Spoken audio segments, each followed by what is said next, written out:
문제 3번입니다. 다음 중 보안을 위협하는 공격 형태 하나인 DOS, DOS 공격에 대한 설명으로 옳은 건 물어봤습니다. 자, DOS요. 서비스 거부 공격이라고 하죠. MS-DOS 그 DOS 운영체제가 아니에요. 서비스 거부 공격을 이야기를 하는 겁니다.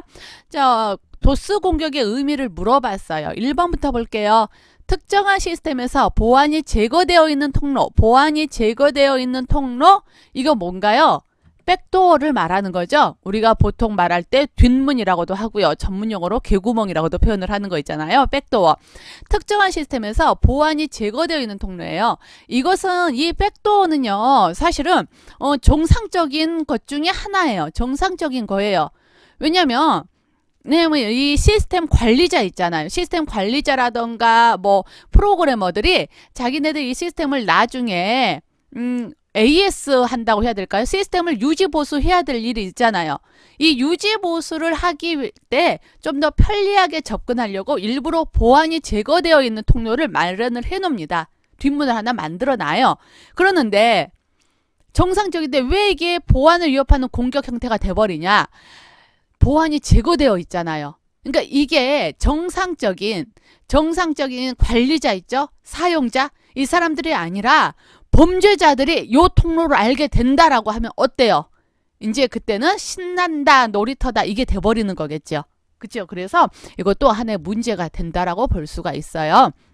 그래서 보안이 제거되어 있는 통로는 백도어가 되겠고요.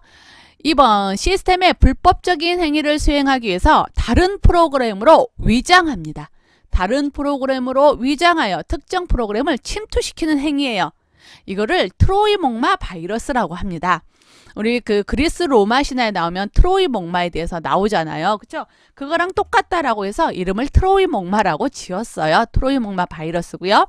3번 시스템에 오버플로우를 일으켜 정상적인 서비스를 수행하지 못하도록, 그쵸? 서비스를 수행하지 못하도록 서비스 거부 공격을 하는 겁니다. 그게 바로 도스가 되는 거지요. DOS가 되는 거죠. 도스. 그러니까 이런 거예요. 하나의 시스템이 처리할 수 있는, 하루에 처리할 수 있는 일의 양은 사실 정해져 있습니다. 우리 사람도 그러잖아요. 처리할 수 있는 일의 양은 정해져 있거든요. 그쵸? 이거를 이제 컴퓨터에서는 트래픽이라고 이야기를 해요. 이 시스템에 하루에 접속 가능한 트래픽은 정해져 있단 말이에요. 사람도 그러듯이. 그러는데 이게 어느 정도 바쁠 때는 괜찮아요. 처리를 해요. 그런데 만약에 이게 비정상적으로 엄청나게 많이 접속을 해버린다 그러면은요, 하루에 처리할 트래픽이 넘어섰다라고 하면은 나 이제 더 이상 일 못해 하고 시스템이 나가 떨어지는 거죠. 그래서 서비스를 거부하는 겁니다. 서비스를 못하게 되는 거예요. 우리 사람도 그러잖아요. 어느 정도 일이 바쁘면 바쁘다 하면서 일을 하는데 일이 너무 많으면 어때요?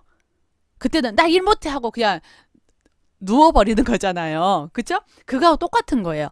그러니까 정상적인 서비스를 수행하지 못하도록 만드는 이 행위를 바로 도스, 서비스를 거부하게 만드는 공격입니다. 서비스를 거부하게 만드는 공격이 바로 도스가 되는 거예요. 그래서 3번이 도스 공격에 대한 설명이 되겠고요. 4번 자기 스스로를 복제한대요. 자기 스스로를 복제해서 시스템에 부하를 일으켜 시스템을 다운시키는 프로그램이에요. 그러니까 아메바 같은 거죠. 처음에는 하나였는데 얘가 자기 자신을 스스로 복제시켜요. 얘도 또 복제해서 기하급수적으로 계속 늘어가다 보면 어때요? 시스템에서 차지하는 공간이 어마어마하게 커지겠죠. 그러면서 시스템을 다운시켜 버립니다. 이거를 웜이라고 해요. 아메바 같은 웜이라고 합니다. 그래서 3번이요. 도스 공격에 대한 설명 옳은 건 물어봤으니까 3번을 답으로 선택을 해주시면 되겠네요.